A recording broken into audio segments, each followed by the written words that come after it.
Hello students, आज की class में लोग परमाणु संरचना पाठ के प्रश्नावली के दीर्घ उत्तरीय प्रश्नों को देखेंगे। क्वेश्चन नंबर 1 देखिए, कौन से प्रायोगिक प्रमाण निर्देशित करते हैं कि पहला देखिए कह रहा है कि कैथोड किरणों का द्रव्यमान होता है। तो ये थॉमसन का प्रयोग द्वारा, थॉमसन प्रयोग द्वारा है ना जी।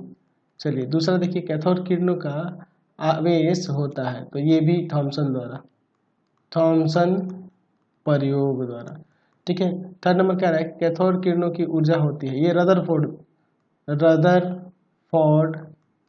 मॉडल। ठीक है। चलिए, तो इसका 4 नंबर देखिए, कैथोड किरणें सभी पदार्थ के मौलिक अवयव है, ये भी थॉमसन प्रयोग द्वारा, थॉमसन प्रयोग के द्वारा है ना। क्वेश्चन नंबर 2 देखिए, निम्नलिखित के आविष्कारों द्वारा कैसे निर्देशित होता है कि डाल्टन का परमाणु नियम अपर्याप्त है। तो हम लोग जानते हैं कि डाल्टन ने बताया था कि पदार्थ का सूक्ष्म कण, तत्व का लिख देते हैं, तत्व का सूक्ष्म कण परमाणु होता है जिसे खंडित नहीं करते, लेकिन अब ये साबित हो चुका है कि इसे 3 मौलिक कण इलेक्ट्रॉन, प्रोटॉन, न्यूट्रॉन में खंडित कर सकते हैं। और उसके बाद मैंने इन सबकी परिभाषा भी यहाँ पे दे रखी है, तो इससे हमें प्रमाणित हो जाएगा। तो वीडियो को पॉज करके इसको, इन सबको धीरे धीरे आप लिख लेंगे। ठीक है। तो मैं धीरे धीरे स्क्रॉल कर दे रहा हूँ, आप वीडियो पॉज करके इन सब के बारे में एक एक करके लिख लेंगे। सबके गुण को भी बता रखा है और सबके बारे में भी यहाँ पे लिखा रखा है। ठीक है। क्वेश्चन नंबर 3 देखिए, थॉमसन द्वारा इलेक्ट्रॉन का E/m, ई आवेश के लिए यहाँ पे और m क्या है द्रव्यमान के, निर्धारित कैसे हुआ कि कि बहुत अर्थपूर्ण साबित हुआ, ये निर्धारित कैसे हुआ इसके बारे में बताना है। यद्यपि उन्होंने द्रव्यमान तथा आवेश का निर्धारण नहीं किया था। तो यहाँ से मैंने इसके बारे में लिख दिया है कि थॉमसन ने इन कणों को आवेश E और द्रव्यमान m का अनुपात लेकर प्रयोग ज्ञात किया। तो उसमें जब विसर्ग नली में विभिन्न प्रकार के गैसों को लेकर और ये बार बार ये प्रयोग करके देखा, तो हर एक बार यही E/m का मान हमेशा यही आ रहा। तो इससे ये निर्धारित हुआ। ठीक है। तो ये अर्थपूर्ण साबित हुआ, इसके बारे में मैंने डिटेल में लिख रखा। क्वेश्चन नंबर 4 देखिए क्या कहते हैं, निम्नलिखित बातों को ध्यान में रखते हुए रदरफोर्ड के स्वर्ण पत्थर वाले प्रयोग का सविस्तार वर्णन करें, है ना। प्रायोगिक वर्णन, निरीक्षण और विवेचना भी उसकी करनी है। तो देखिए, उन्होंने बम्बार्डिंग कराया था अल्फा कणों का सोने के पत्थर। तो वो आपको पता है कि अल्फा कण जो होते हैं हीलियम आयन के सदृश होते हैं, और उसी के बारे में उसका निरीक्षण, उसकी विवेचना भी हमने यहाँ पे दिखा दी। प्रयोग का वर्णन भी कर दिया यहाँ पे, फिर उसका निरीक्षण भी मैंने यहाँ पे देख लीजिए, इसका निरीक्षण भी दिखाया है, और फिर उसकी यहाँ 3rd नंबर में विवेचना भी की हुई है। तो ये वीडियो को पॉज करके आप इसके बारे में लिख सकते हैं। क्वेश्चन नंबर 5 देखिए, बोर ब्योरी योजना का संक्षिप्त विवरण। तो जानते हैं बोर ब्योरी योजना से 2n² यानी अधिकतम संख्या दर्शाया गया है, और बताया गया कि मतलब कितने इलेक्ट्रॉन किस कक्षा पर रहते हैं व्यवस्थित, उसके लिए मैंने यहाँ संक्षिप्त विवरण दे दिया है। अच्छा, फिर क्या कह रहा है इसमें कि इस व्यवस्था से सोडियम और क्लोरीन का विन्यास लिखे। इलेक्ट्रॉनिक विन्यास क्या हो जाएगा, तो सोडियम का हो जाएगा 281 और क्लोरीन का हो जाएगा यहाँ पे 287। ठीक है। क्वेश्चन नंबर 6 देखिए, किसी तत्व की परमाणु संख्या से आप क्या समझते हैं। तो परमाणु संख्या क्या होती है, तो जानते हैं प्रोटॉनों की संख्या के कुल संख्या के बराबर होती है।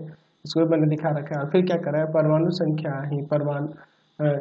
संख्या ही परमाणु की मौलिक विशेषता है, इसकी पुष्टि करें। तो इसका भी पुष्टि मैंने यहाँ पे करके दिखा रखा है, तो इसको आप वीडियो पॉज करके लिख लेंगे। क्वेश्चन नंबर 7 देखिए, रदरफोर्ड का परमाणु मॉडल क्या है और इस मॉडल की त्रुटियां क्या है। तो रदरफोर्ड के परमाणु मॉडल जो प्रस्तुत किया है उसके बारे में मैंने लिख दिया कि रदरफोर्ड के परमाणु मॉडल के अनुसार क्या क्या बातें होती हैं।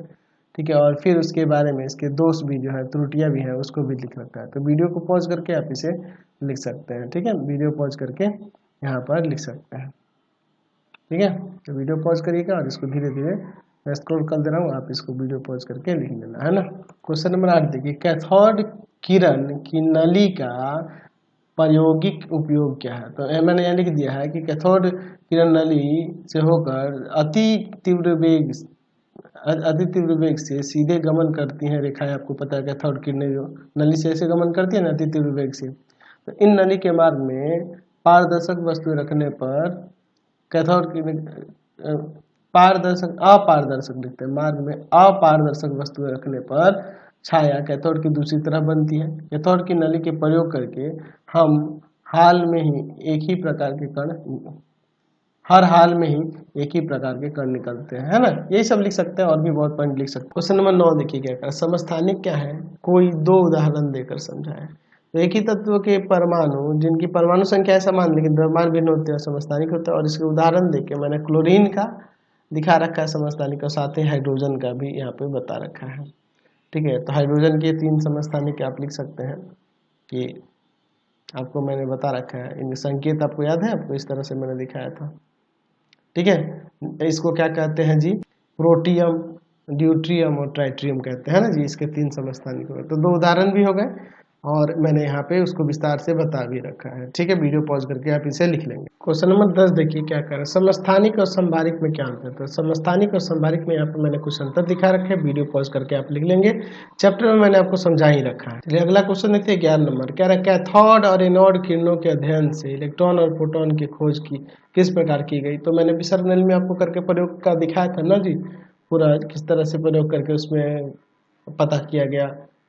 ठीक है, थॉमसन और गोल्डस्टीन ने किस तरह से उसमें है ना पता लगा इसके बारे में। तो यहाँ डिटेल में मैंने लिख रखा है, वीडियो आप पॉज करके इसको आप लिख सकते हैं। ठीक है, ठीक है, तो वीडियो पॉज करके आप इसे लिख लेंगे। ये चैप्टर में हम लोग पढ़ चुके हैं। तो यही क्वेश्चन थे, आपके क्वेश्चन कंप्लीट हो गए। नेक्स्ट वीडियो में हम लोग आंगिक प्रश्नों को देखेंगे। आपको हमारे 3 चैनलों को सब्सक्राइब करना होगा। पहला है path finder classes Chhapra, path finder classes Chhapra. दूसरा है आपके पास भारती भवन रविकांत सर, भारती भवन रविकांत सर, रविकांत सर। और तीसरा चैनल है Ravikant sir, Ravikant sir RD Sharma solution, RD Sharma solution. तीनों चैनल को सब्सक्राइब कर लेंगे। इससे रिलेटेड वीडियो के लिए सीधे डिस्क्रिप्शन में, इससे रिलेटेड नोट्स के लिए गूगल पे जाकर सर्च करेंगे www.ravikantsir.in, और यहाँ जाकर आप सभी क्लासेस के नोट्स, उनके पीडीएफ को डाउनलोड कर सकते हैं, पढ़ सकते हैं। इंस्टाग्राम और फेसबुक पर जाके पाथफाइंडर क्लास छपरा को लाइक एंड फॉलो करना नहीं भूलेंगे। Thanks for watching the video. Comment करके जरूर बताएं कि हमारे चैनल के वीडियोस आप सभी को कैसे लगते हैं। Thanks for watching.